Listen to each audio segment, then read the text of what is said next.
Hi guys, this is Ashik from PhysioVibes Anatomy. Today the topic of discussion is cubital fossa. Cubital fossa is an important anatomical area which is present between the arm and the forearm. Here is the elbow joint of a human body. This is the lower end of humerus and this is the ulnar and radius bones. Elbow joint is the articulation between the lower end of humerus and the ulnar bone of the forearm. So the fossa which we are going to see is placed in front of this elbow joint, that is anterior to the elbow joint.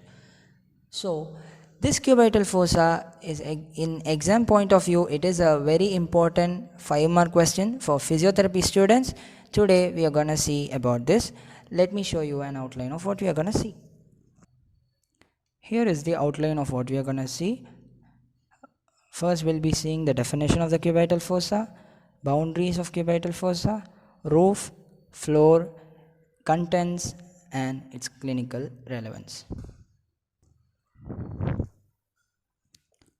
So here is the cubital fossa.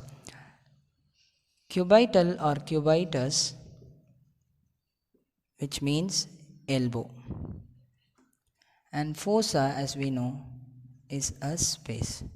Hence the definition will be, it is a triangular depression or hollow triangular space, which, as I said, is present anterior to the elbow joint, and it is homologous with popliteal fossa.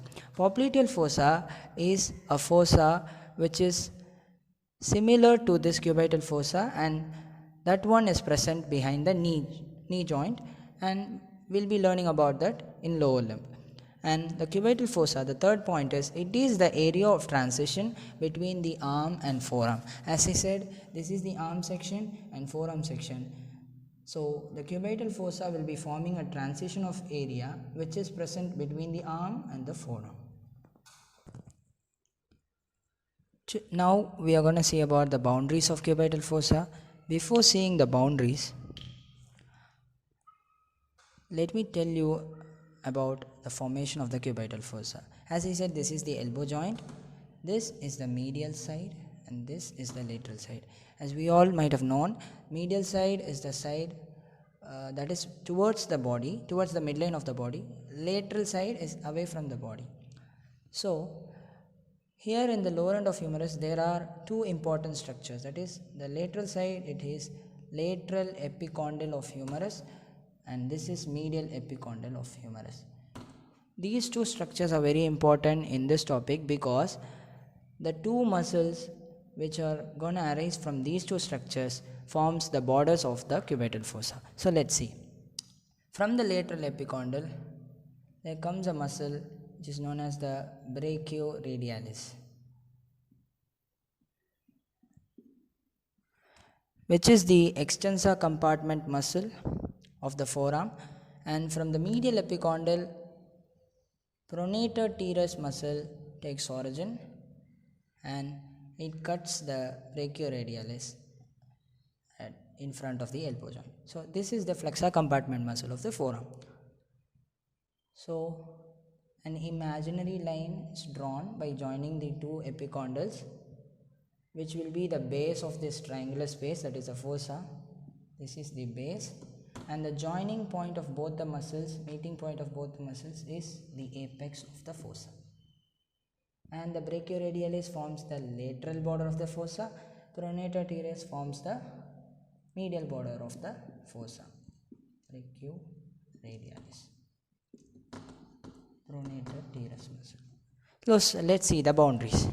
As I said, laterally the fossa is bounded by the medial border of brachioradialis. This is the brachioradialis muscle, this is the lateral border of brachioradialis muscle, this is the medial border.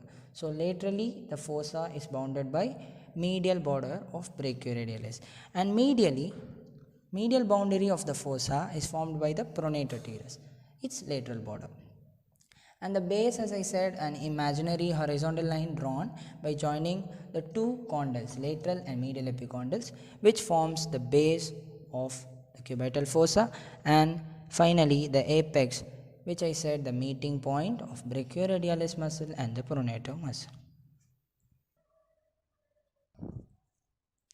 So let's see the roof of the cubital fossa.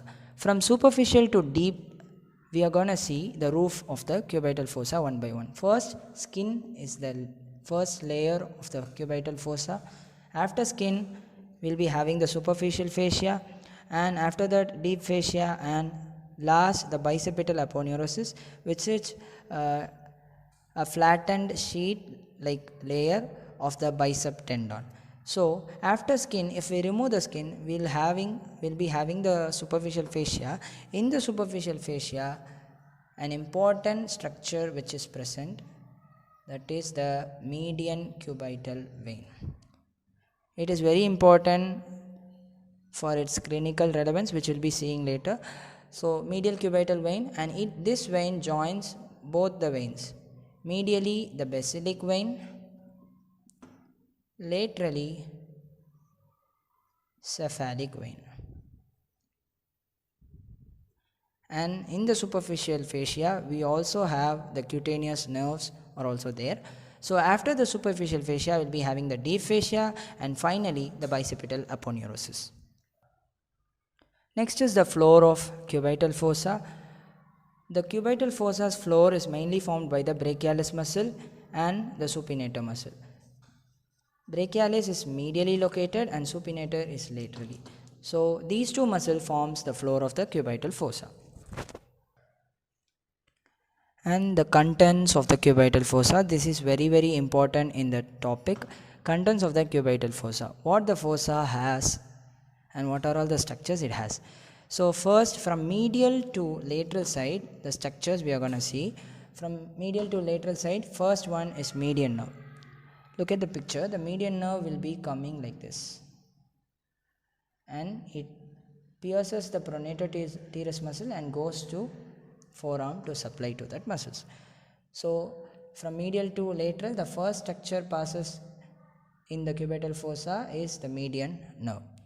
Secondly, brachial artery, and here in the fossa the brachial artery terminates, and near the apex it bifurcates into two arteries, which is the radial artery and ulnar artery. So the second structure which is in the contents of the cubital fossa is the brachial artery, and in the fossa it bifurcates into radial and ulnar artery. Third one is the bicep tendon.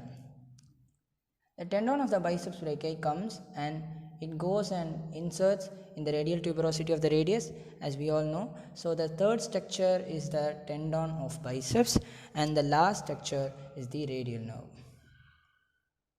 And radial nerve passes deep to this brachioradialis muscle and goes to the forearm, and it gives two branches, superficial and deep branch. So these are all the contents of the cubital fossa, and I will show you now.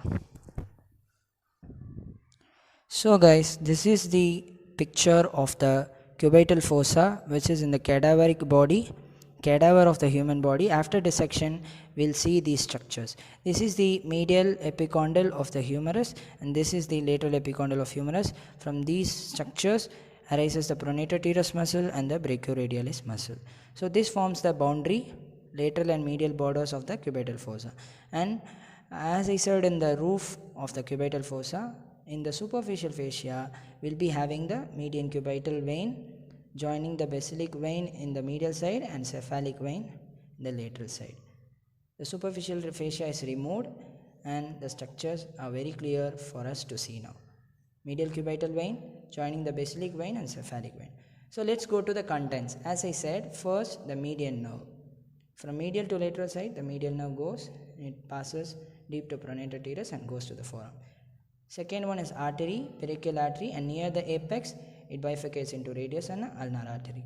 Third one is the bicep tendon, it goes and inserts into the radial tuberosity. Fourth one is the radial nerve, which we can't see here because, as I said, it passes deep to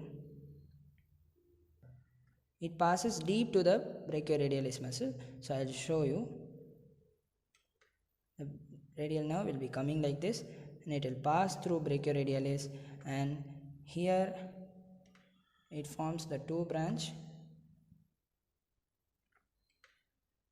superficial branch and the deep branch, superficial branch passes deep to brachioradialis, and deep branch will be piercing the two heads of supinator and going and supplying the forearm muscles.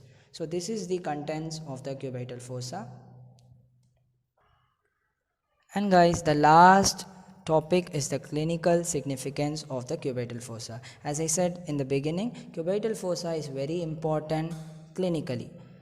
So IV injections. As I said, in the superficial fascia, we'll be having the median cubital vein joining the basilic and cephalic vein. This median cubital vein is often the vein of choice for IV injections. IV injections are injected through this median cubital vein in the cubital fossa. Second one is brachial pulse.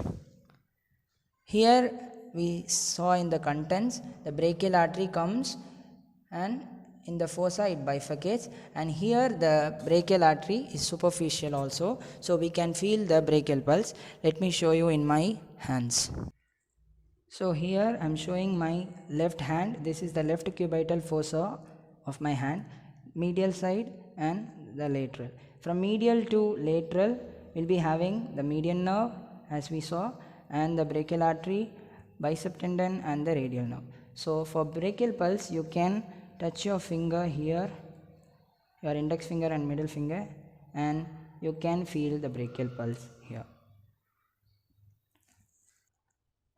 And as I said, the brachial pulse is measured in the cubital fossa. And the last clinical importance is supracondylar fracture.